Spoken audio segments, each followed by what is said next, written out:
Hello and welcome. Now, if you're watching this video, you most probably are facing one of two problems. You either cannot stay fast, or you start turning into a very expensive topspin when you start losing grip in situations such as wet road conditions, off-road surfaces, or when you have worn out your tires.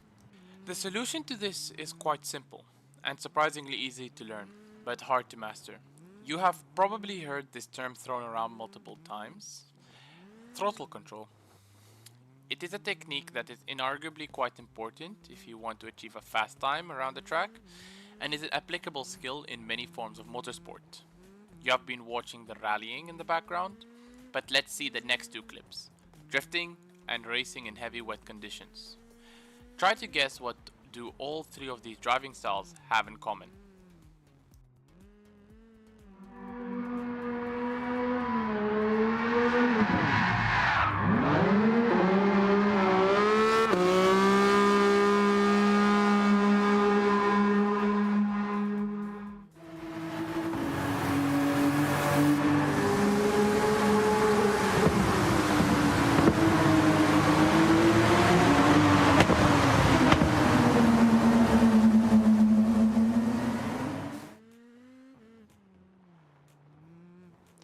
Guessed it yet?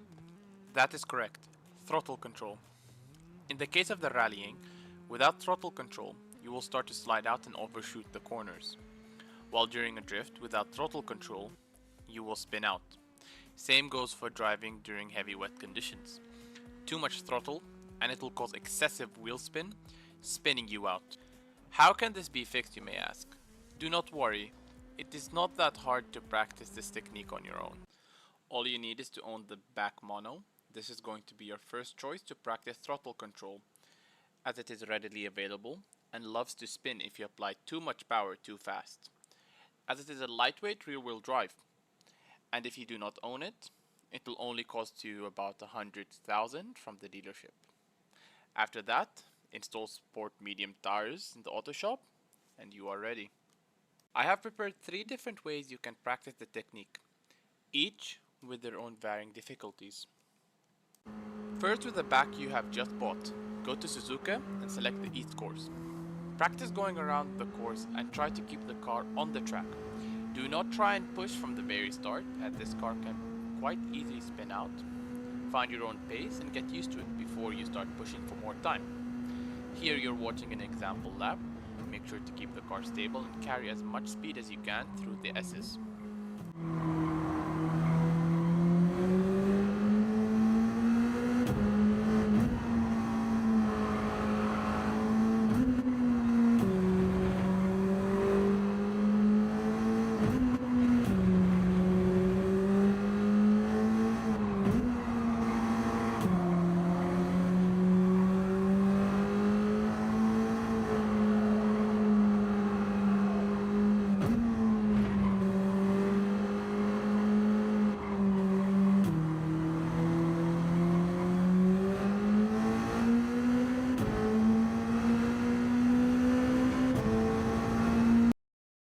Too easy?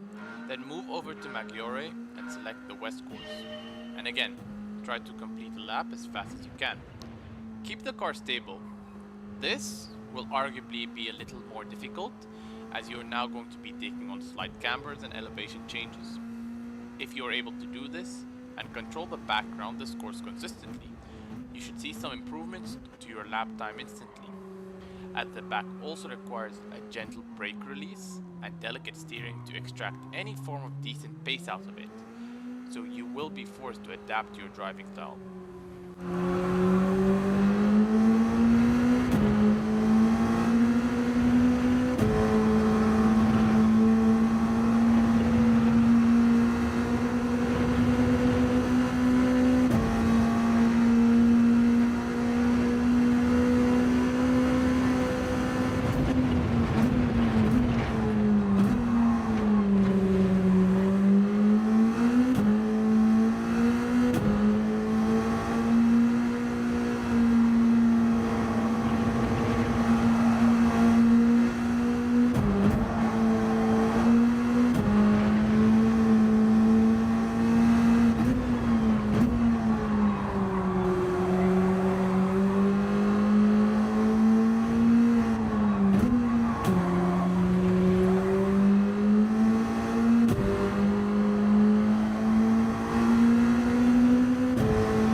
As you saw from the previous two replays, some entries might seem fast, but with the throttle control, I was able to exit with higher speeds out of the corners and set a faster lap time.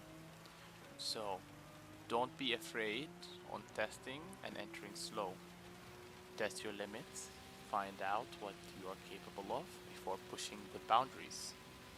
Now finally, you might want to practice with a class of vehicle that you would be using in actual competition.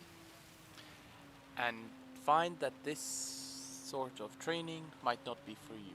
Do not worry, as I have prepared one more drill you could be doing to practice throttle control. Head over to Suzuka once more and select the full course. Set it to 10 in the morning, rain, and select a Group 3 car of your choice. And at this point, I believe you know the drill. Drive hard, drive fast, while keeping the car stable on the track. I hope this video helped you improve. I'd love to hear your feedback, and until next time.